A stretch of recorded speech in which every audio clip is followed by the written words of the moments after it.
Attorney, paano mo ba ang proseso ng demand letter kung may taong umutang sa'yo ng malaking halaga at ayaw magbayad? Kailangan ko po bang kumuha ng personal lawyer? Legal po ba to?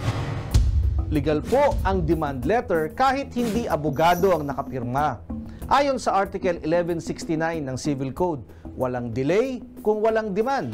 Ibig sabihin, hindi pwedeng kasuhan basta-basta ang may utang hanggat walang naipadalang demand letter upang ipabatid sa kanya na ang kanyang utang ay due and demandable na. Kahit sino ay maaaring pumirma sa demand letter. Hindi po kailangan ng abogado. Kailangan lang malinaw sa demand letter kung ano ang halagang hinihingi, kung may interest na kasama, at ang source of obligasyon o kontrata o anumang demand to pay. Attorney, paano kapag nasa ibang bansa ang nangutang? Pwede po ba siyang padala ng demand letter or hintayin po siyang makauwi ng bansa? Pwedeng magpadala ng demand letter by email, by registered mail o personal delivery.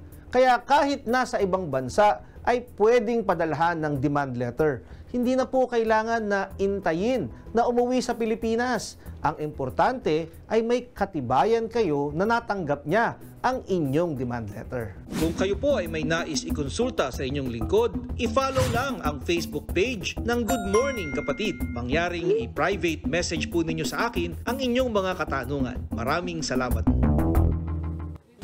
Mga kapatid, Justin Quirino po. Masayang kwentuhan at makapulahang informasyon ang hatid namin tuwing umaga. Kaya't mag-subscribe na at mag-follow sa social media pages ng News 5.